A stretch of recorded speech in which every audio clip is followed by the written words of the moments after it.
Assalamualaikum warahmatullahi wabarakatuh. Salam sejahtera bagi kita semua. Apakah suara saya terdengar? Dokter Casey? Terdengar, dokter. Oke. Baik, terima kasih atas undangannya. Kita dalam program dalam rangka kegiatan Iluni FKUI tahun 97, maka kita akan memberikan pelatihan pencegahan stunting, di mana salah satu metode yang kita pakai adalah deteksi pada lebih ke arah hulu, yaitu ke arah janinnya.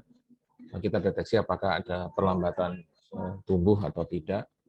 Kemudian pada dasarnya janin itu tumbuh di lingkungan ibu maternal. Jadi apakah maternalnya itu mengalami komplikasi atau tidak. Jadi ada kondisi maternal yang merupakan lingkungan hidup dari si janin, bisa memberikan dengan bantuan USG maka kita bisa harapkan kita mendeteksi lebih awal lagi gitu. Atau kita bisa memantau perkembangan dari janin pada ibu dengan kondisi maternal tertentu yang dikendalikan, artinya dikontrol. Ya, itu tujuan dari kita melakukan pelatihan USG. USG sendiri pada obstetri itu sebetulnya sudah diminta oleh PDUI, Persatuan Dokter Umum Indonesia, kepada FOGI untuk dilatihnya suatu pelatihan USG terbatas. Ya, terbatas itu artinya diberikan kewenangan terbatas untuk pada topik-topik tertentu. Pada dasarnya pelatihan ini sesungguhnya dikerjakan dalam satu hari full, ya, full day. Tidak semacam saat ini kita memberikan dalam waktu 1 jam, bahkan ya. Padahal aslinya itu kalau bisa saya share, boleh saya share, Dokter Casey ya? Boleh, dokter. Ya, bisa kita share gitu ya. Dengan topik yang... Tidak, saya aja. Topiknya saya pakai HP saya sendiri. Pakai ini saya sendiri. Jadi untuk dari laptop saya sendiri boleh kan, Dok? Boleh, dokter. Apakah Sebentar. sudah bisa share screen, dokter? Nanti sebentar, saya lagi mencari filenya.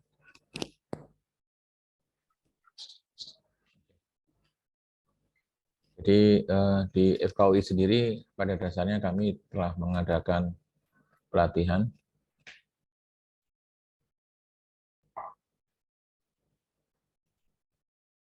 Jadi pelatihan ini dalam 2 hari. Ya. Jadi 2 hari, tapi ini kita kerjakan dalam 1 hari. Ini adalah topik-topiknya. Apa kelihatan nih, Dok? Sudah kelihatan, Dok? Sudah kelihatan, dokter. Tapi ini nggak bisa slideshow ya? Mengapa ya?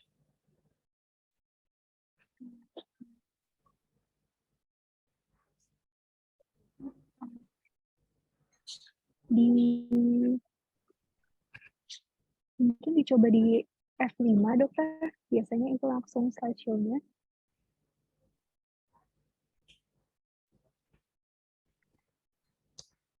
Sorry. Saya nggak mengira bahwa ini. Sebentar ya, saya stop dulu. Yang share siapa nih tadi? Saya atau? Tadi baru dokter, dok. Apa boleh kami dari panitia saya yang share, dokter? Karena materi ini belum saya kasih. Oh, baik.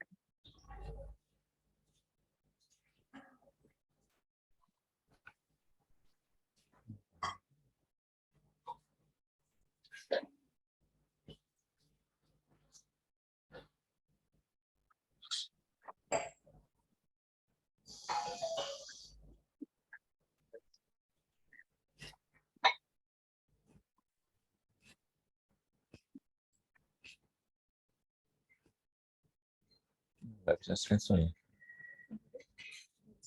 Nggak, bentar. Nggak bisa slideshow. Bisa, saya nggak bisa slideshow. Ya, betul-betul. Mohon maaf, saya ada kesulitan ini, maka saya akan coba ulang lagi untuk mulai dari awal.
Terlalu jauh kadang-kadang subnya terlalu banyak, kadang-kadang dia nggak bisa. Ya.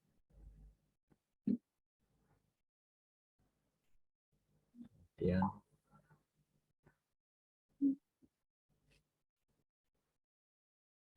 baik, saya langsung aja deh dok ya, dokter Casey kita langsung aja ke ini aja, ke topiknya aja. Oh baik dokter. Izin saya share yang aplikasi ya dok ya, aplikasi pemeriksaan. Sebentar dok.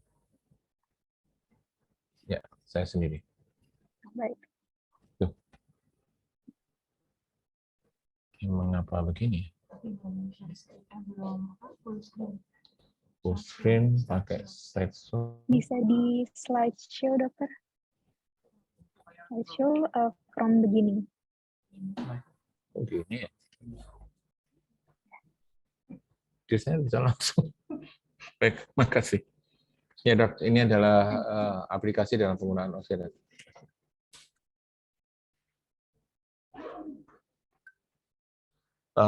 Saat ini hal-hal yang penting adalah yang misalnya aja ada pasien yang dengan kontrol secara teratur, kemudian dia tidak mengetahui HPHT. Ya. Maka ada suatu rekomendasi di WHO itu mengatakan bahwa bila selisih antara usia gestasi berdasarkan UHSG trimester pertama, sekali lagi trimester pertama, dalam hal ini kita menggunakan acuan sebagai CRL ya. CRL itu adalah crown ram length, jadi panjang dari puncak kepala sampai crown ram itu bokong atau pantat ya. Itu sepanjang itu, maka itu menjadi kalau lebih dari seminggu, maka acuannya adalah menggunakan hasil USG. Nah, hasil USG itu akan menentukan kapan taksirannya. Sejak saat itu, maka taksiran persalinan tidak boleh berubah lagi. Misalnya, dan harus dikemukakan satu tanggal yang spesifik, jadi bukan range. Jadi kalau pasien-pasien kita tanya, Ibu perkiraan lahirnya kapan? Akhir Januari, awal November misalnya. Nggak boleh pakai awal, itu bisa satuan minggu, bisa satuan sepersepuluhan, jadi 10 tahun 10 hari gitu misalnya. Nggak bisa gitu. Kita tentukan satu poin, dan itu kadang-kadang ditulis di notasinya di hasil USG itu adalah EDD ya, estimated date of delivery. Kalau dalam bahasa awam kita adalah kapan harapan lahir, HPL-nya, harapan perkiraan lahir atau taksiran taksiran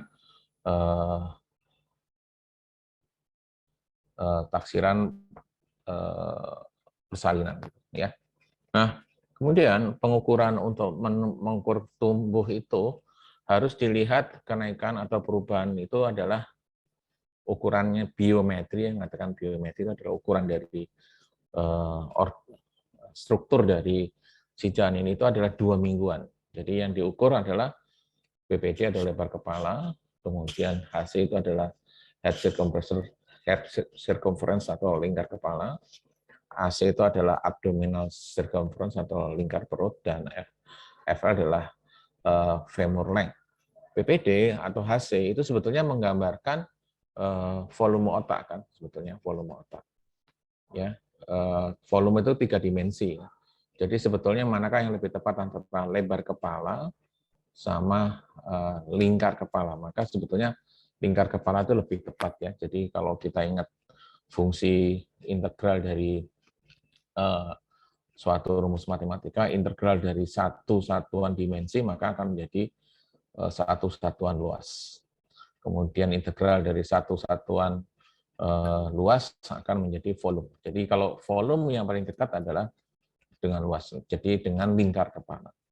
Ya, kemudian lingkar perut dan lingkar perut sebetulnya berisi organ pada perut, pada fetus itu kalau kita ukur ada vena portanya dan tampak adalah gasternya, maka itu sebetulnya berisi banyak adalah hepar. Ya, hepar itu fungsinya adalah untuk salah satunya adalah untuk sistem pertahanan tubuh, sehingga kita bisa mengharapkan anak keturunan kita tuh jarang sakit atau cukup kuat untuk menghadapi lingkungan sekitarnya mungkin menjadi sumber banyak infeksi begitu. Sedangkan femur length itu menunjukkan panjang tulang paha yang menggambarkan pertumbuhan memanjang, jadi ke arah panjang atau tinggi. Nah, ini adalah gambarannya. Dan bila misalnya kita menemukan adanya suatu perbedaan, maka kita bisa melakukan konfirmasi ataupun suatu ke arah rujukan. Dan dalam hal melaporkan sebaiknya ada foto, ya foto bagaimana cara pengukurannya. Jadi misalnya CRL, kita tunjukkan betul-betul fotonya itu atas asas dari puncak kepala ke arah pantat atau bokong. Kemudian kita juga sertakan hasil pengukuran kita berapa milinya atau berapa sentinya. Sehingga nanti sejawat kita yang lain, baik itu dokter umum atau yang sudah kompeten dalam hal diberikan untuk mengetahui usia kehamilan, ataupun para SPOG, spesialis obstetrik dan gynekologi, itu bisa memberikan, kita bisa menyepakati bahwa itu adalah suatu pengukuran yang sah, dan kita bisa mengkonfirmasi bahwa taksiran persalinan pada saat itu adalah benar.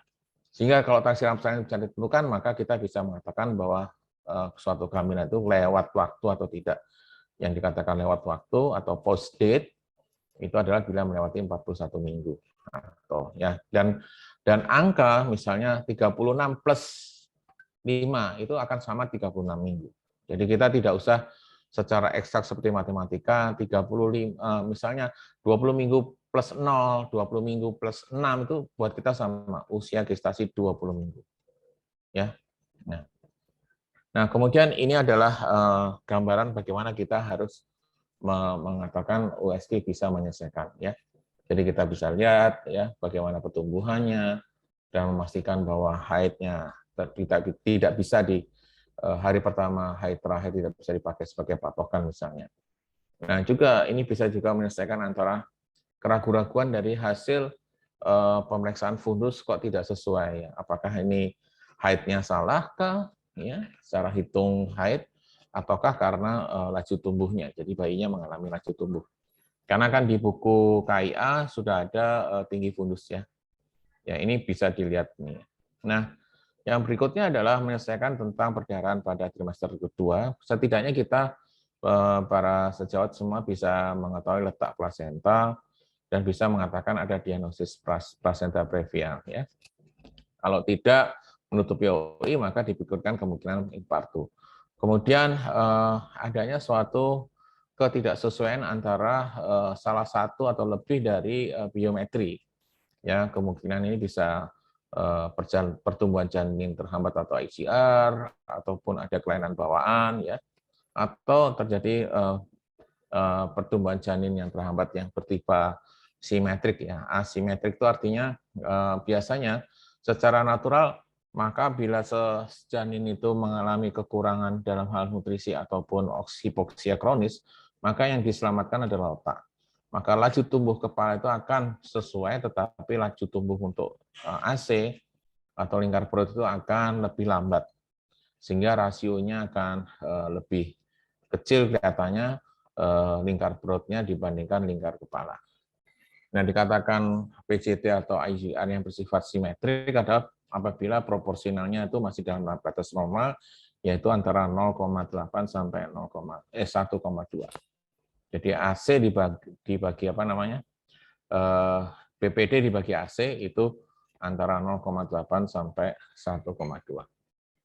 Nah, atau bisa juga untuk menemukan BPD tidak bisa dilihat, maka ini kemungkinan terjadi anencefalus ya, atau kemungkinan adalah pars cerebri tidak bisa terlihat, itu juga adalah holoparencephalus, Dan bila keadaan tersebut kelainan bawaan, maka jangan ragu-ragu untuk dilakukan rujukan.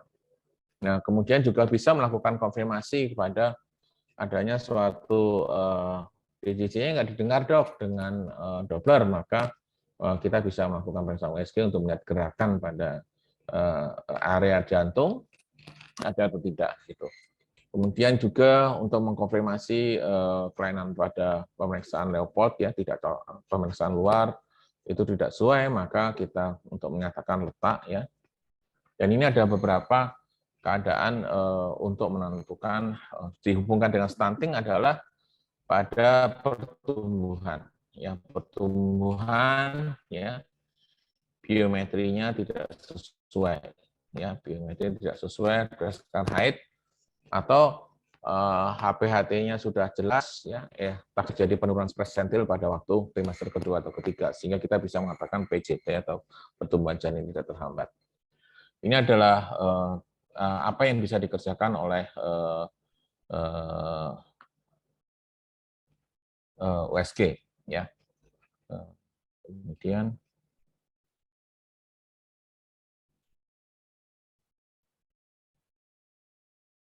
nah, kita akan bicara tentang bagaimana USG itu.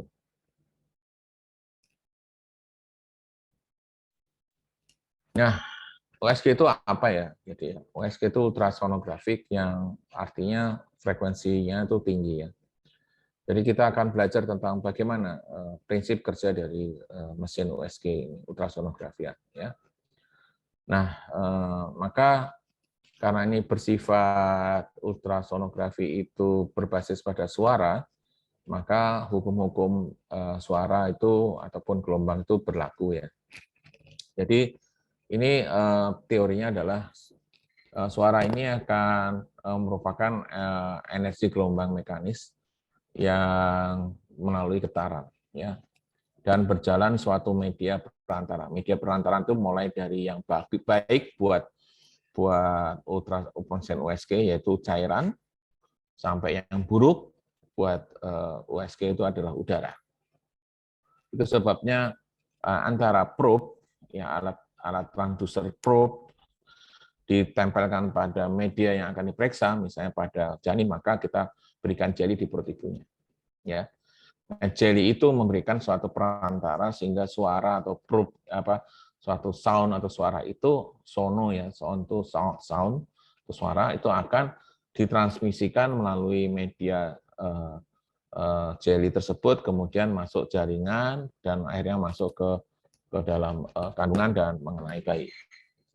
Dan ini adalah gambaran dari bagaimana gelombang suara itu. Dan ada dua faktor yaitu yang saling berbanding terbalik ya, banding terbalik, yaitu adalah frekuensi ya, jumlah gelombang per detik dan panjang gelombang, yaitu antara dua posisi gelombang identik ya, itu adalah 1/f ya. Nah, kalau kita lihat dari kecepatan gelombang ya, maka udara adalah tempat yang paling buruk ya.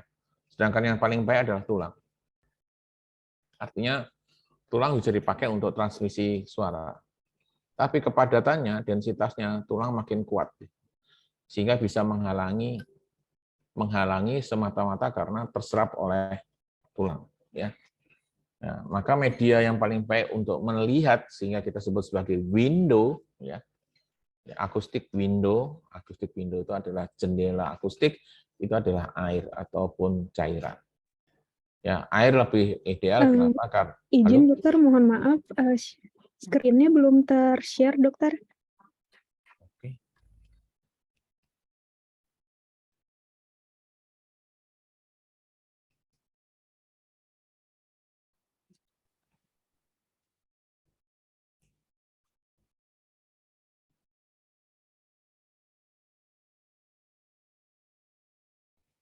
Ini sudah, dokter? Sudah kelihatan, dokter? Sudah dokter, sudah kelihatan. Oke. Terima kasih dok. Ini sudah dok ya. Ini adalah untuk masih awal ya. Jadi frekuensi dan panjang gelombang. Nah ini kalau kita lihat udara adalah yang mempunyai kecepatan suara yang paling rendah ya, tapi dia menyerap ya. Jadi menyerap maka hilang, tidak akan bisa ditransmisikan.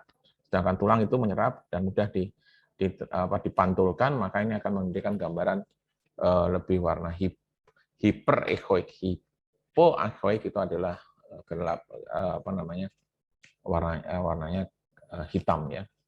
Nah, kalau prinsip kerja dari ultrasonografi adalah sama seperti kelelawar, yaitu memberikan kelelawar memberikan suatu menghasilkan memproduksi suara, kemudian pantulannya itulah yang kita tangkap. Pantulan itulah yang kita tangkap oleh probe ya. Jadi probe itu mempunyai dua fungsi, yaitu penghasil suara dan penangkap sinyal suara ya. Maka manakah yang kita pakai gelombangnya? Gelombang yang kita pakai adalah ultrasonografi, ultrasound. Jadi di atas dari 20.000 Hz, artinya di luar dari kemampuan manusia untuk bisa mendengar. Ya, jadi umumnya kita menggunakan ultrasonografi itu pada antara range 2 mHz sampai 10 mHz. Ini adalah untuk diagnostik. Tetapi kalau kita lihat ada tulisan medical disaster, itu adalah misalnya untuk ESWL, untuk memecahkan batu ginjal, itu adalah detektif, itu berbahaya. Maka ultrasound yang masih diperbolehkan adalah sekitar 2 sampai 10 ya. Jadi ini adalah gambar, maka dikatakan yang kita ukur adalah ekogenik ya. Katakanlah ekogenik, itu echo itu adalah karena gaung ataupun pantulan suara gema, itu yang kita lihat. Maka itulah yang kita pakai dengan alat transducer. Nah, transducer kita itu yang kita punya adalah mulai dari 3,5 mHz sampai 7,5 mHz ya. Jadi semakin panjang ya, semakin tinggi frekuensinya, maka biasanya semakin resolusinya semakin baik ya. Tetapi daya tembusnya semakin pendek karena berbanding balik ya. Nah, alat UST yang kita pakai adalah ada A itu amplitudo, A mode, kemudian ada B brightness mode ya, dan ada lagi aim mode ya. Nah, ini adalah gambaran dari si suara yang dihasilkan ya.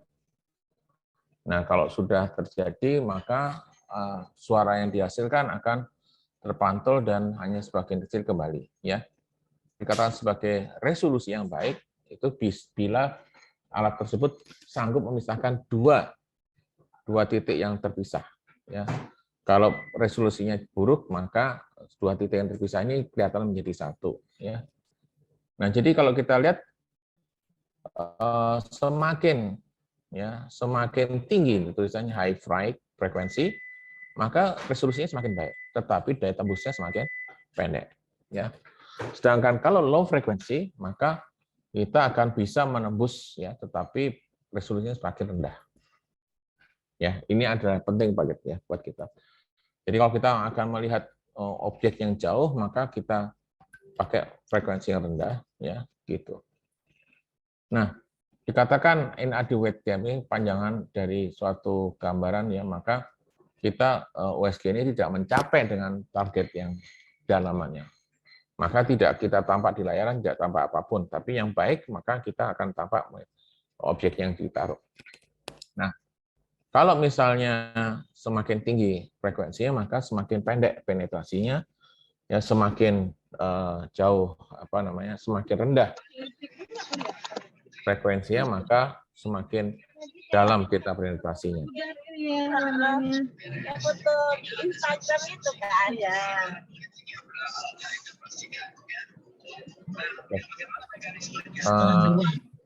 Bisa saya ada suara yang terinfeksi, jadi bisa di-mute. Dr. Feni mungkin bisa di-mute.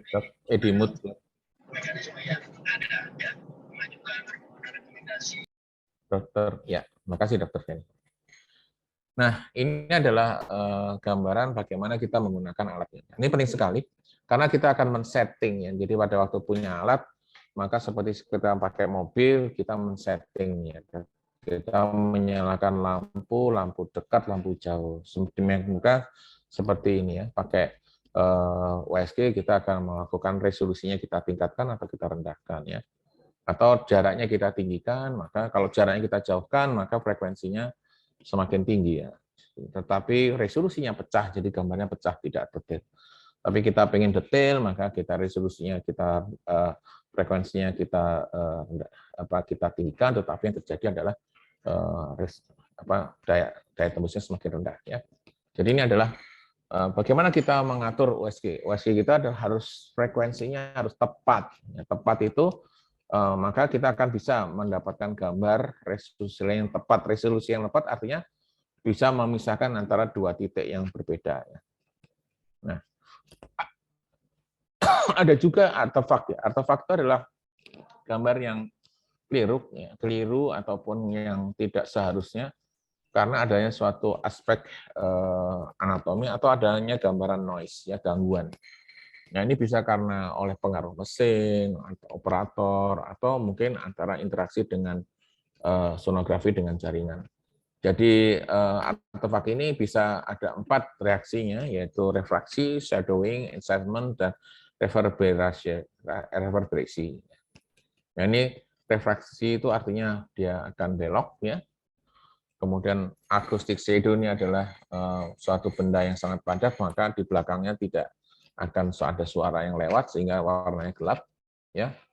Kemudian echo shadow demikian pula, ya sama ya. Nah, reverberasi itu adanya suatu gambaran yang agak menebal ya. Ya, akhirnya pantulan itu menjadi banyak ya.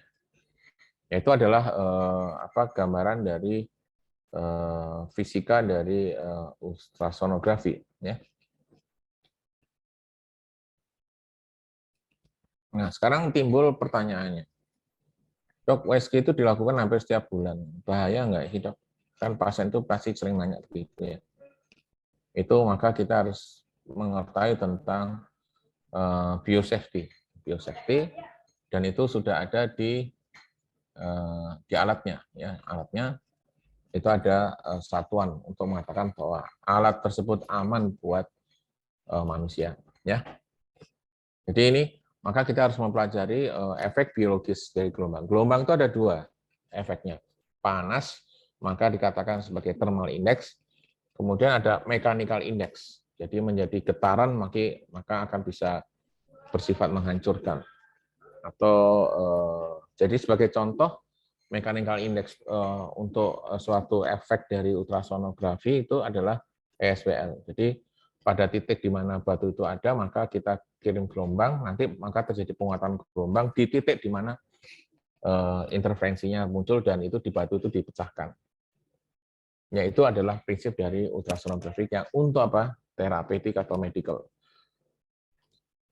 Nah, yang dari keadaan sekarang adalah kita berharap bagaimana men-setting alat, kemudian bagaimana prinsip kerjanya dan bagaimana ruang pemeriksaannya, ya. Nah, jadi dikatakan bahwa FDA itu memperbolehkan suatu gaya yang tidak melebihi antara 720 miliwatt per centimeter persegi. Ya. Nah, efek mechanical index adalah suatu estimasi terjadinya risiko efek gelombang akibat non-thermal. Ya. Jadi bisa terjadi kavitasi. Ya. Jadi bisa juga terjadi gambaran seperti radiasi begitu. Ini adalah kemudian ini adalah thermal index. Thermal index adalah energi yang dihasilkan untuk meningkatkan kenaikan suhu 1 derajat Celcius. Ya, Dok. Nah, maka ada prinsip sebagai alara ya. Alara itu as low as possible ya. Jadi bagaimana kita memberikan suatu gambaran energi yang serendah mungkin dan secepat mungkin, tapi kita cukup tepat untuk bisa menggambarkan. Jadi kalau dokter lihat sini ada thermal index yang disarankan tidak lebih dari 1, maka misalnya thermal index-nya itu adalah 0,7, ini artinya lebih dari 60 itu menimbulkan kenaikan sekitar 0,7 derajat Celcius ya. Ya, jadi kalau dilihat batasnya berapa? Yang 3,0 Termendek. Tapi kalau di mesin itu umumnya di angka dekat-dekat angka 1. Nah, sebaiknya bagaimana ya? Apakah boleh pasien itu diperiksa pada waktu demam? Ya bisa ya, hati-hati tapi. Karena peningkatan suhu bisa menimbulkan efek pada embrio atau janin ya sedang demam. Maka sebaiknya dihindari pada waktu ibunya demam, kita periksa ya. Nah, untuk meminimalisir efek thermal illness, maka lama pemeriksaan harus dibatasi pada satu titik tertentu. Ya.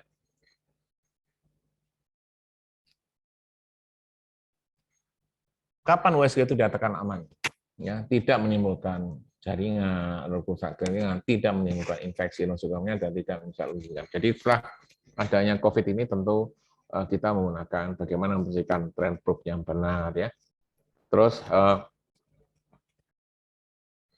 prinsip dari as soon as possible. Jadi memeriksa dengan cepat dan sangat singkat. Kemudian as low as reasonable achieve ya. Jadi frekuensinya diturunkan ya. Karena makin tinggi frekuensi maka semakin besar energinya.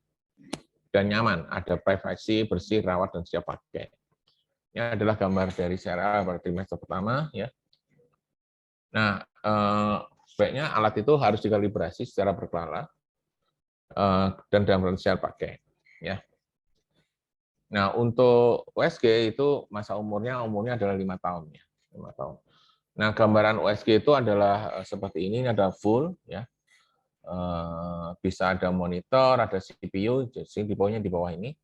CPU itu targetnya adalah untuk supaya tidak mati tiba-tiba ya, karena itu akan merusak mesin. Mesin itu peka ya. Nah, kemudian bagian transducer, printernya, jeli serta kondom serta kertas tisu ya. Nanti ini bagaimana kedudukannya ya. Ini adalah mesin USG yang cukup advance ya, agak rumit tentunya kita harus dilatih setelah itu nanti lama terbiasa. Nah, alat monitor harus sesuai dengan program yang ada gitu ya. Nah, ini monitor yang baik. Jadi full deh, full.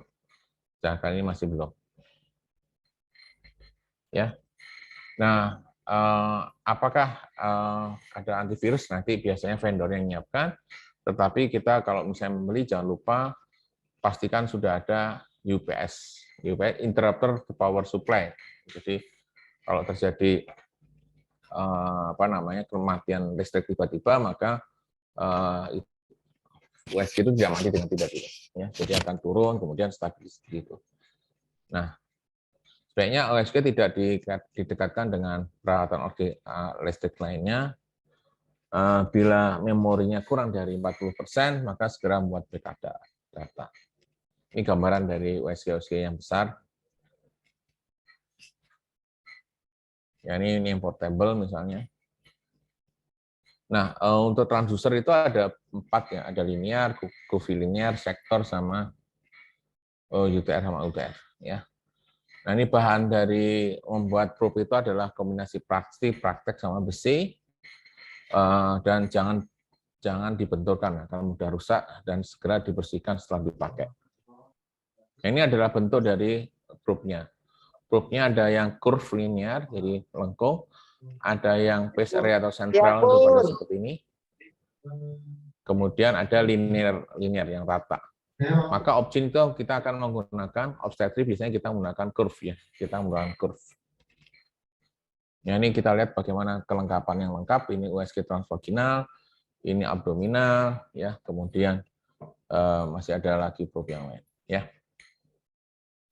Nah, probe itu harus kompatibel dengan peralatan USG dan sudah menjadi satu gitu ya.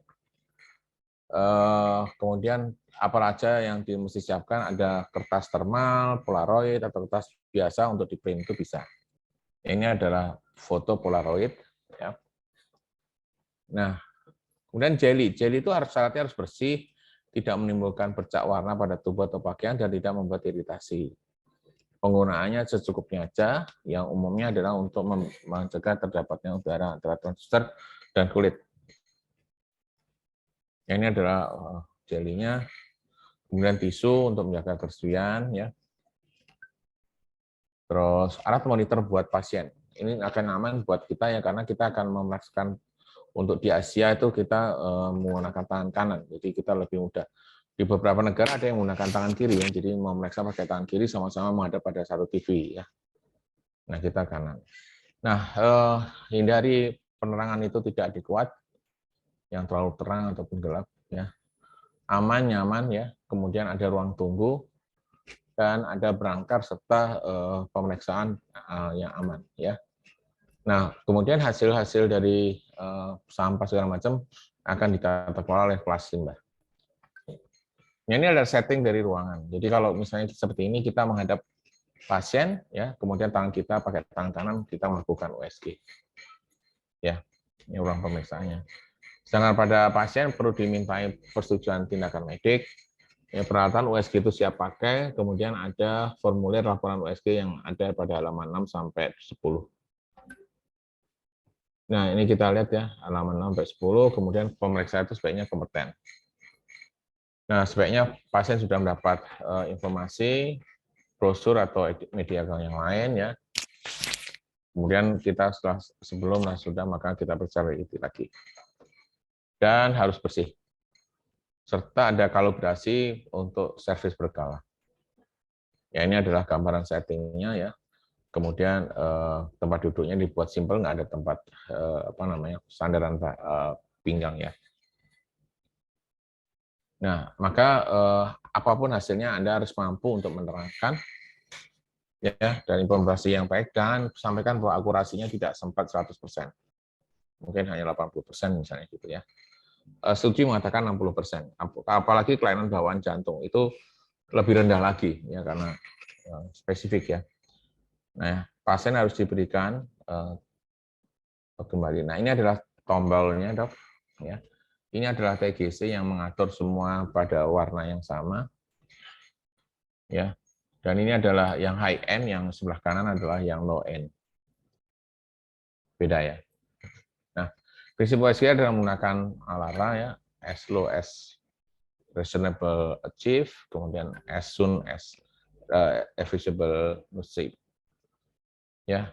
Nah, penting sekali kita mempunyai ruang yang aman dan nyaman, serta diberi kemampuan untuk komunikasi ya, terutama untuk bad news ya.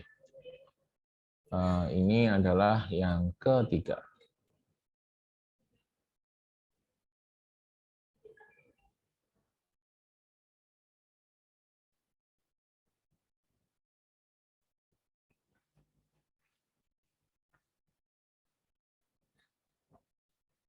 Ini nanti yang keempat.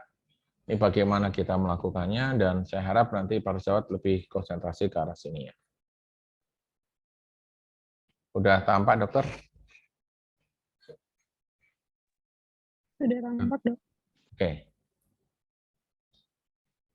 Nah, baru kita masuk ke materi utama. Tugas mengapa kita memberikan kewenangan pada dokter umum. Pertama, jumlah dokter umum itu banyak, bisa 100.000. Kemudian dokter opin hanya 4.500. Kemudian yang kedua, alat-alat USG sudah ada di puskesmas, ya, mubazir kalau nggak digunakan. Ya. Kemudian yang ketiga, banyak hal yang bisa kita lakukan.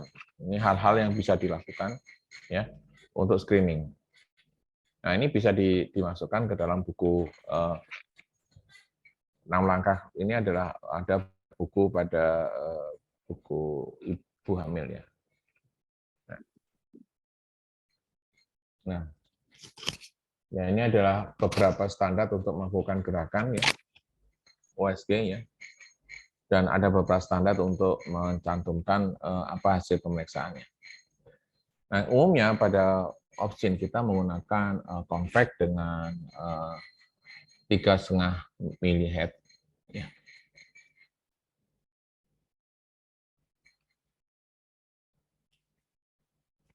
Nah, ini adalah beberapa, setiap mesin bisa berbeda. Knobnya itu adalah kedalaman, sektor wide, fokus, zoom, gain, dan TGC. Nanti mohon dipelajari sendiri karena satu mesin dengan mesin lain bisa berbeda. Nah, ini adalah pergerakan kardinal ya yang dilakukan oleh ya. Jadi kalau kita lihat itu sliding, tilting, rocking ya. Ya, jadi ini adalah bentuk-bentuk dasar dari, dan kita selalu menggunakan aksis ibu. Aksis ibu itu adalah sisi kiri, ibu yang sisi kiri jadi perlawanan dengan kita, dan sisi kanan serta adanya kalau yang apa namanya, untuk menentukan markernya, maka kita bisa menggunakan pointer ya, pointer yang ada di sini. Pointer ini adalah pada sisi kanan, kiri, tengah, tengah. Ini adalah gambaran letak areanya. Nah ini. Jadi 4 kuadran yang kita ada ya. Nah, kemudian ini adalah bagaimana cara mengukur lingkar Broad ya.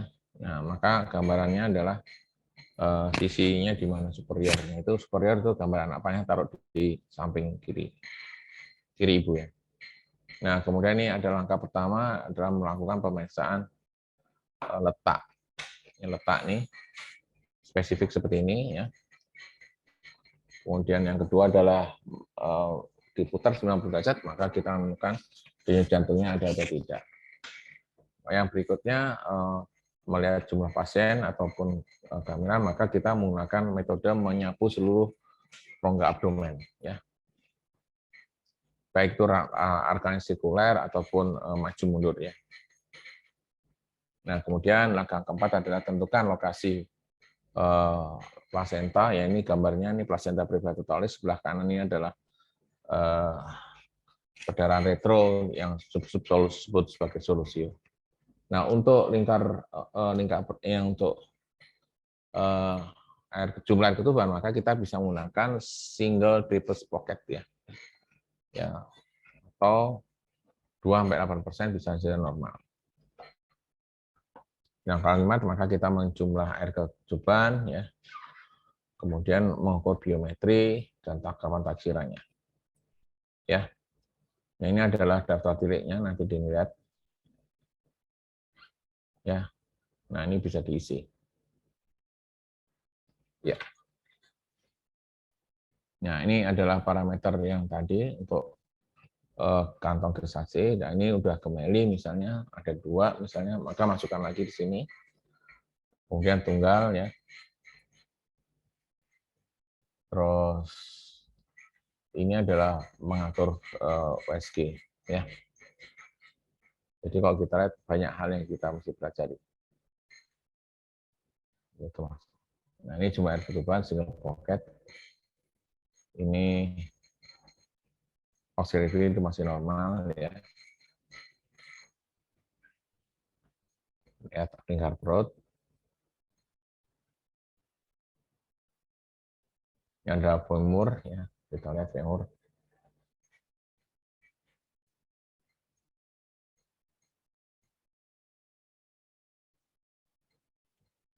Kemudian ini adalah daftar tilik untuk USG trimester pertama.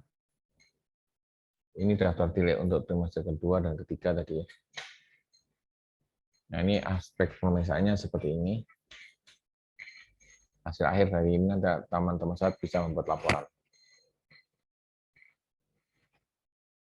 Nah, ini adalah gambaran bagaimana mana yang dianggap normal, mana yang tidak ya. Jadi bila ditemukan tespek positif tapi tidak ditemukan kehamilan intrauterin, maka itu rujuk biar kami yang mencari. Ya, jumlah janin lebih dari 1 kembali lebih baik dirujuk ya. Jadi beberapa kasus yang dianggap risiko tinggi sebaiknya dirujuk untuk konfirmasi. Ya.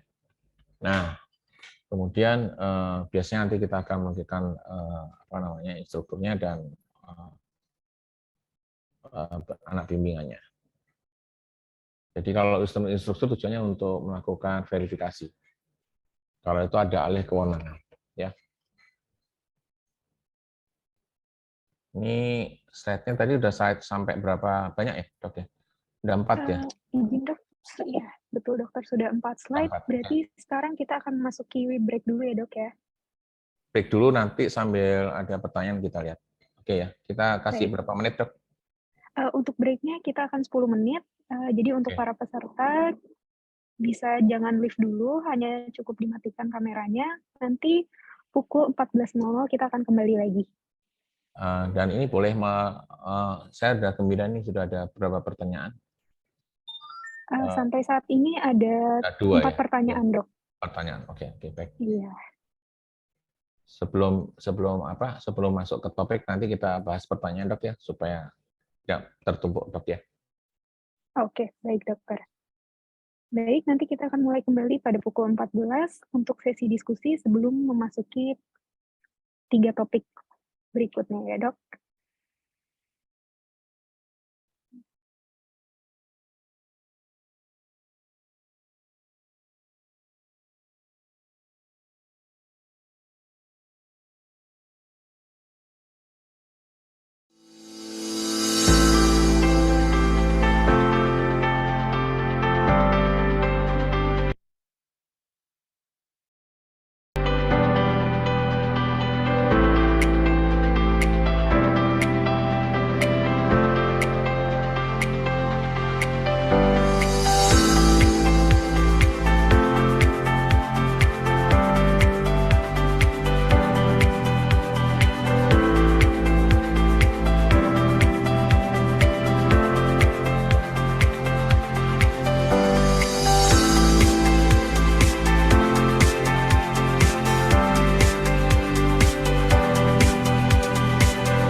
someone touching your face. You'll come back and you'll look around you. One day in your life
We must bring salvation back.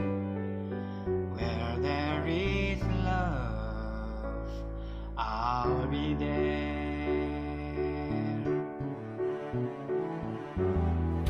I'll reach out my hand to you. I have faith in all you do. Just call my name and I'll be there. I'll be there to comfort you, fill my world of dreams around you. I'm so glad that I found you. I'll be there with a love so strong. I'll be your strength. You'll keep holding on. If you should ever find someone new, I know he better be good to you.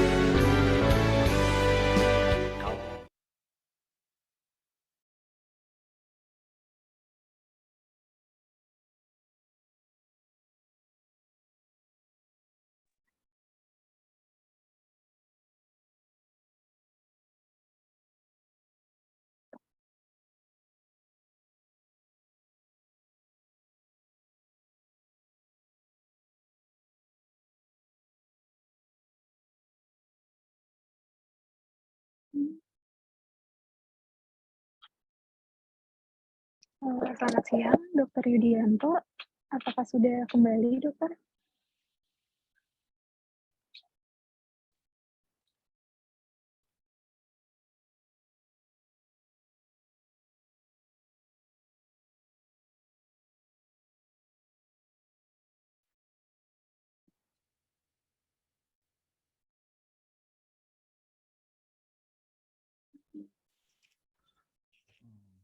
Baik, kita mulai aja ya, Dr. Casey ya.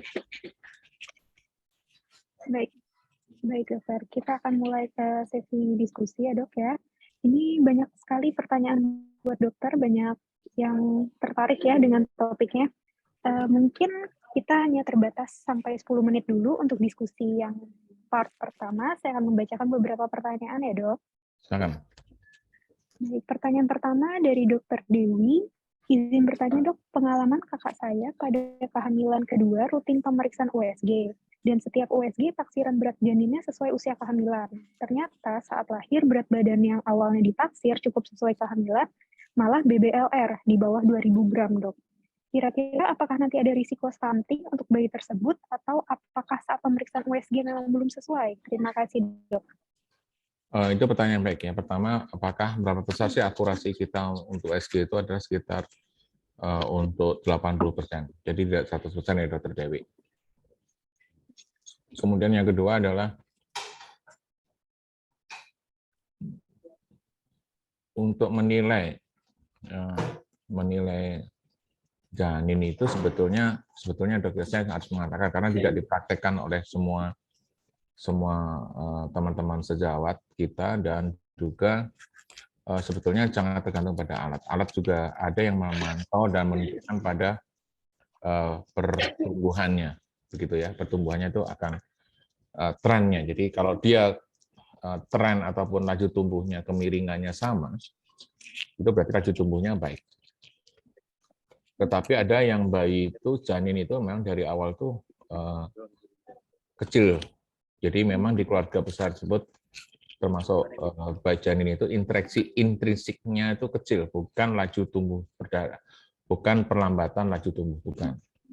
Jadi misalnya di keluarga besar tersebut berat lahir itu rata-rata 2,4, 2,5, tapi secara fisik dan fungsi segala macam nggak ada masalah. Nah, sekarang kalau pertanyaan Dr. Dewi adalah bila BBLR apakah ada risiko? Jawabnya ada. Risiko jangka pendek sama jangka panjang. Tentunya jangka panjang itu banyak, Dok ya. Jadi mulai dari kalau dia perempuan bisa PCOS, kemudian apakah ada risiko stunting? Jawabannya ada. Gitu. Jadi Nah, apa yang bisa dilakukan bila sudah umurnya di bawah dari 3 tahun, sebaiknya dikirim ke klinik tumbuh kembang. Klinik tumbuh kembang itu untuk memantau, terutama untuk fungsi ya. Jadi bagaimana fungsi motorik halusnya, bagaimana fungsi motorik kasarnya, dan bagaimana dengan verbalnya, ada speech delay atau tidak. Kemudian ada juga sosial seperti autis gitu. Nah, itu teman-teman pediatrik sosial ataupun teman-teman spesialis anak yang khusus untuk memantau tumbuh kembang ini bisa melakukan deteksi di bawah dari 3 tahun sebaiknya, Dok. Kalau sudah 3 tahun, lewat dari 3 tahun dan dilakukan koreksi itu agak terlambat, Dok. Jadi sebaiknya dilakukan koreksi di bawah dari deteksi dini dan dikoreksi di bawah dari 3 tahun. Ya, Dok ya. Baik, dokter. Saya lanjutkan Tapi ke itu pertanyaan. ini riwayat kehamilan pertama normal, tapi janin anak pertama cukup. Itu berarti ini, Dok. Perlu dicari faktor maternalnya mengapa laju anak yang kedua ini tidak sesuai. Bisa saja waktu implantasi itu mengalami masalah atau problem, sehingga kita cari faktor risiko, atau metabolik kah, ada penyakit autoimun kah, begitu, Dok.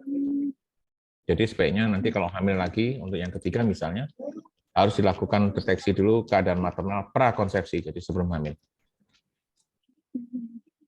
Baik, dokter. Terima kasih, Dok, atas jawabannya. Saya lanjutkan ke pertanyaan kedua ya, Dok ya. Yang berikutnya ada dari Dr. Dewa Gede Eka Yudhistira. Izin bertanya, Dok, bila terjadi perbedaan hasil usia kehamilan antara USG trimester kedua dengan HPHT, di mana terjadi perbedaan 4 minggu, TFU sesuai dengan usia kehamilan dari hasil USG, namun ibu tetap merasa hamil sesuai HPHT, sekiranya apakah ada perbedaan akurasi menentukan usia kehamilan pada trimester 1, 2, atau 3? Terima kasih, Dok. Jadi kalau pada penentuan usia gestasi yang paling tepat itu pada usia trimester pertama, Dok. Jadi kalau misalnya trimester kedua sebetulnya lebih kurang akurat, lebih tidak akurat lagi adalah trimester ketiga. Jadi pilihannya adalah bagaimana meminimalisir adanya suatu perbedaan usia kehamilan. Maka kita mengukur pada banyak organ. Jadi misalnya femur length, terus kemudian yang disarankan kan BPD, AC, kemudian sama femur length. Tetapi kalau kita menggunakan parameter lebih daripada itu, kita tambah humerus kah, tambah lebar dari dia cerebellum, dan ini bukan kompetensi yang akan kita sampaikan, Dok. Karena itu kompetensi yang biasanya dilakukan oleh dokter obgyn, Dok. Setelah itu nanti kita lihat pemeriksaan serial selama 2 mingguan, maka kita akan bisa melihat sebetulnya bayi ini apakah salah berdasarkan haid, ya, salah karena tanggal atau kan karena salah tapi bayinya itu kecil, ya. Biasanya kalau selisihnya 4 minggu itu benar karena salah ini, Dok, salah haid. Jadi ibunya mungkin saja mengalami siklus anovulator. Nah, ini yang penting dipertimbangkan, Dok. Ya. Itu pentingnya kalau misalnya ada keraguan, teman-teman sejawat dari dokter umum yang nanti akan kami bekali tentang kemampuan USG dasar ini terbatas, maka nanti harus dirujuk. Tujuan utama adalah early detection, ya, penapisan. Ya. Oke, baik, Dok. Mungkin saya akan bacakan satu pertanyaan lagi sebelum kita masuk ke sesi berikutnya. Izin bertanya, Dok, ini masih dengan Dr. Dewa Gede Eka Yudhistira.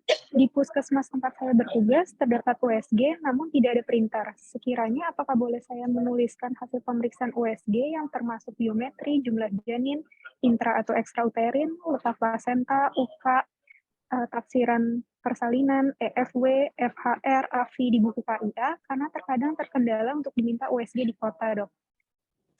Pertanyaan baik juga, Dok.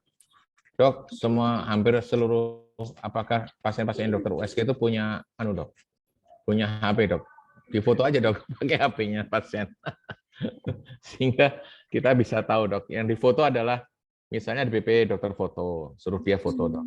PPP sama AC dia foto. Kemudian ada result. Result itu kan biasanya hasil, Dok. Itu kan isinya angka semua foto, Dok. Justru kita kan para dokter tuh lebih suka melihat result, Dok. Tidak lihat surat foto. Dari foto itu kita akan melihat cara ngukurnya benar nggak sih gitu. Di PP-nya benar nggak ngukurnya. Kalau salah maka kita nggak percaya dengan hasil pengukurannya, dong. Gitu. Jadi kita hanya melakukan suatu istilahnya konfirmasi oh cara ngukurnya benar nih, CRL cara ngukurnya benar, kemudian lebar kepala itu di seleb setinggi thalamus tuh benar caranya, maka kita percaya oh ini berarti dokternya ini kompeten dan terampil ya untuk mengambil pengukuran. Nah, maka kita bisa pakai itu. Nah, setelah itu kita akan lihat angkanya gitu, Dok. Nah, itu bisa dipakai.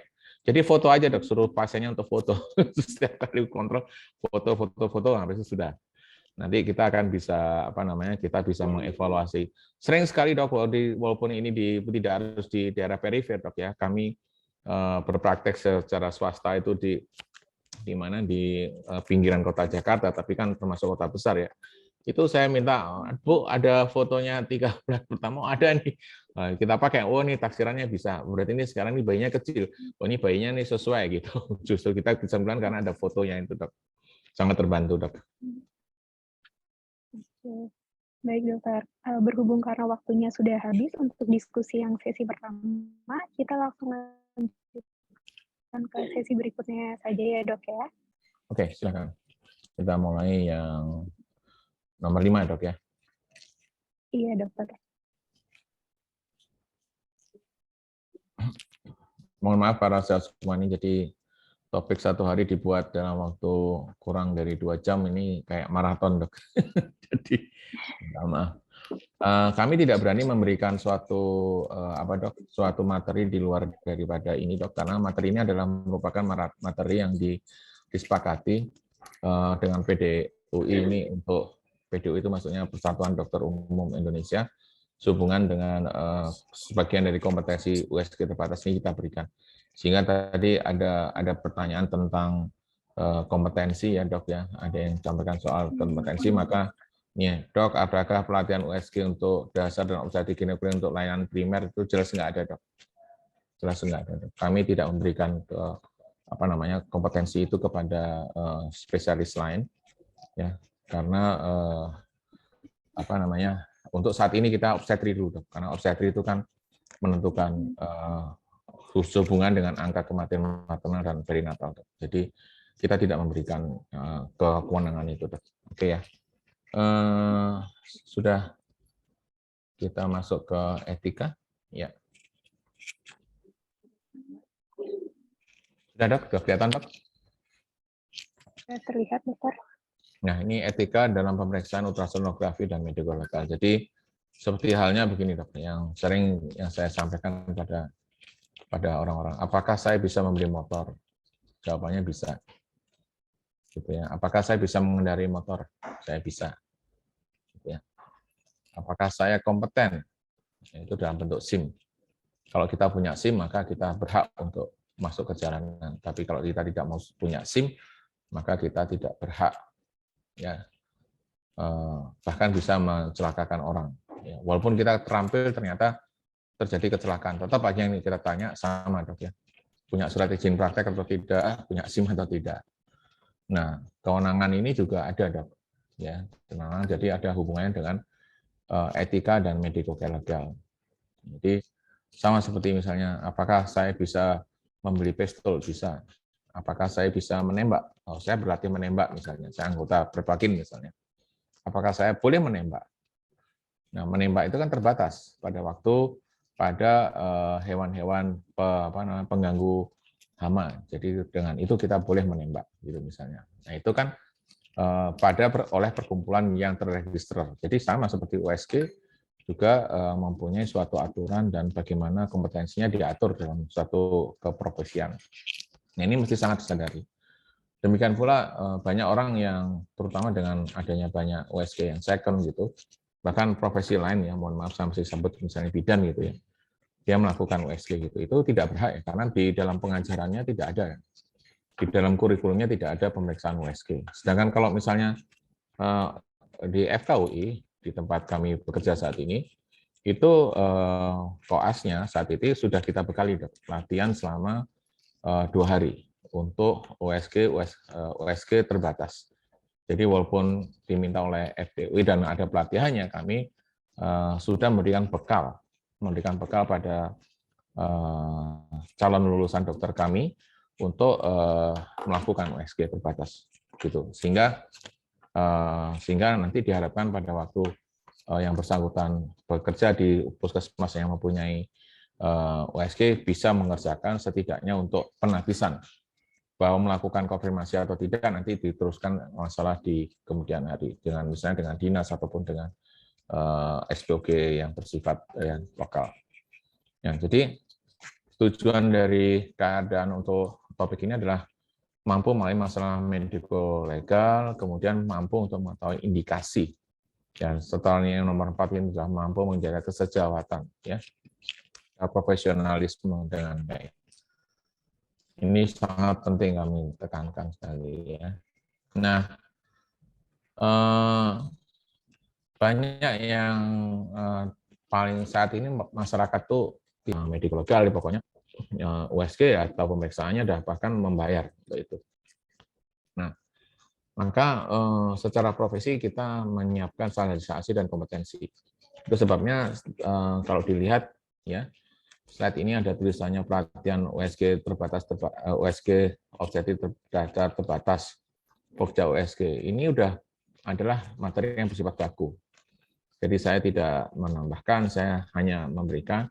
Kalaupun menambahkan tidak boleh melebihkan dari esensi yang ada. Begitu, Dok. Nah, maka etika itu sama, Dok, ya, harus menganggap bahwa fetus, Dok, ya. Fetus itu si janin. Fetus itu adalah si janin, ya.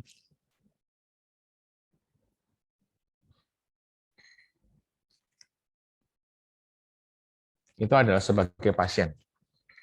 Maka kita harus menerapkan prinsip yang sama, beneficient, kemudian otonom, kemudian konsep fetus as a patient, kemudian janin viable atau pre-viable sebagai pasien.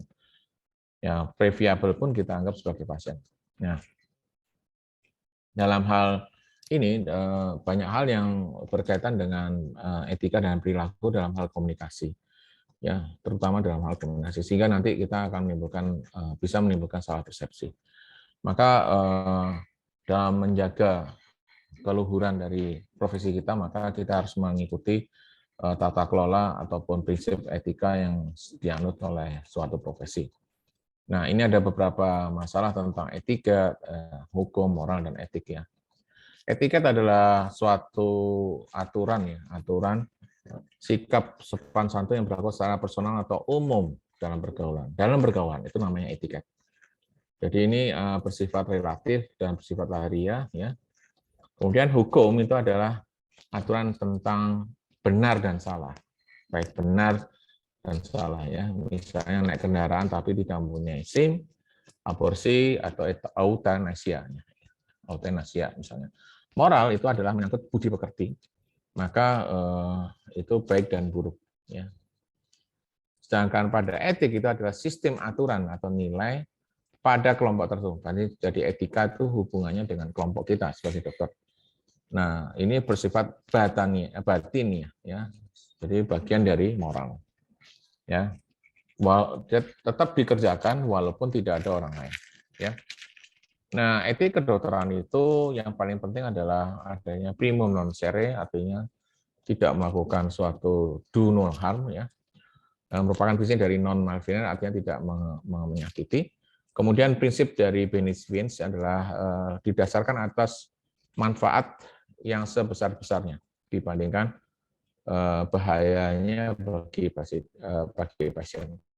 Sedangkan otonomi adalah kemampuan dari adanya hak dari pasien untuk memilih, ya, memilih atau mendapatkan pelayanan setelah mendapatkan keterangan yang cukup jelas dalam hal menghormati pilihan dan keinginan pasien. Nah, maka prinsip dasar dari etika kedokteran adalah beneficent, non-efficient, respectful, autonom, dan justice, atau tidak menimbulkan suatu perbedaan. Nah, medico legal ini bagaimana kita memenuhinya, yaitu harus ada indikasi. Jadi kalau misalnya gini, Dok, di luar ini ada USG 4 dimensi gitu, ya, terus membayar, terus pasien tanya, orang yang diperiksa ini, ya, tolong disebutkan penyakitnya ada apa, kemudian ada kelainan apa. Loh, enggak, saya kan cuma memberikan baby show. Baby show itu cuma foto dan video. Itu tidak boleh, Dok. Tidak ada indikasi untuk mengatakan. Jadi masalah ini timbul adalah salah satu kalau nggak salah bintang film Hollywood terkenal. Pada waktu istrinya hamil, maka dia mampu untuk membeli USG yang harganya 1 M-an, hampir 2 M misalnya, yang mampu menimbulkan hasil 4 dimensi. Jadi beberapa saat dia tunjukkan, dia cari wajahnya gitu ya, ada orang kemudian yang namanya baby show. Jadi lihat, oh itu gambar anaknya bergerak di video begitu. Dan itu menimbulkan perdebatan yang sangat panjang yang cukup tajam di kalangan profesi kedokteran. Jadi suatu alat yang mampu menimbulkan gambaran 3 dimensi tapi dibuat untuk pleasure, untuk suatu kesenangan. Nah, itu tidak etis, Dok. Ya, bisa bayangkan bahwa sementara orang karena nggak punya uang ya tidak bisa menikmati pelayanan atas indikasi artinya dipilih bukan sewaktu-waktu seenaknya. Sementara mentang-mentang bintang film yang sangat kaya, maka dia bisa membeli alat itu bukan atas indikasi medis, tetapi untuk indikasi kesenangan. Pada akhir cerita, aktor ternama tersebut akhirnya mendonasikan alat tersebut kepada lembaga kesehatan yang memerlukan tentunya. Jadi itu yang dikatakan sebagai masalah legal. Jadi kita juga harus, dan juga moral ya sebetulnya, moralnya. Nah, dalam hal kaitannya dengan legal adalah masalah seperti katakan oleh Dr. Dewa. Bolehkah saya tanpa printer, Dok, saya bagaimana menghasilkan, dokter tulis, dokter tanda tangan, tapi saya juga harus mengatakan apakah dokter mempunyai kompetensi dan sudah pelatihan. Ada, Dok, misalnya lembaga yang memberikan ada, ya sudah, selesai. Jadi dokter punya sertifikatnya, dokter sudah diakui, ya sudah cukup buat kita untuk mengatakan bahwa Anda dokter aman gitu. Kalau dokter merasa kurang nyaman untuk ini saya sebetulnya jago atau enggak, dokter bisa tanya sama ID, Dok. ID atau POGI cabang untuk sebetulnya saya itu legal atau tidak ya untuk melakukan pemeriksaan tersebut. Ya. Tetapi kalau misalnya dokter, Dok, saya kelihatannya enggak legal, tapi saya sudah ngalamin pelatihan ya, maksudnya secara ya sudah paling enggak alatnya ada, saya bisa manfaatkan setidaknya untuk melakukan deteksi pada kasus emergensi perdarahannya ini plasenta previa atau solusi misalnya. Nah, itu adalah bagian dari kita memberikan terbaik tanpa sebaiknya tidak harus, apalagi tidak ada motif ekonomi, Dok ya. Maksudnya pasien itu adalah pasien puskesmas ya, kan bayarnya bayar restribusi ya, bukan pasien private gitu. Jadi dokter punya kewenangan. Nah, kewenangan terbatas itu juga mesti diperhatikan, Dok ya. Kewenangan itu mentang-mentang kita pelatihan, maka alat USG kita bawa ke rumah, maka kita melakukan USG, kita mendapat bayaran ya. Nah, maka itu berbeda, Dok ya, itu ada motif tertentu. Padahal tujuan kita melakukan pelatihan ini adalah memberikan keterampilan dan kewenangan pada seorang dokter yang bisa melakukan tindakan diagnostik di bidang obstetri ya, maka untuk mengatakan bahwa terjadi keadaan keamanan ataupun kelainan tertentu. Nah itu maka dokter nggak ada masalah, Dok ya. Kalau mungkin dapat jasa juga resmi dari puskesmas atau dari rumah sakit untuk memberikan itu sehubungan dengan hal itu. Nah itu, tapi kalau di luar dari publik ya apalagi itu, maka itu mesti menjadi tanda tanya, Dok. Mengapa melakukan suatu pemeriksaan USG terbatas untuk swasta gitu, untuk private gitu ya, gitu. Itu akan menjadi pertanyaan, Dok ya.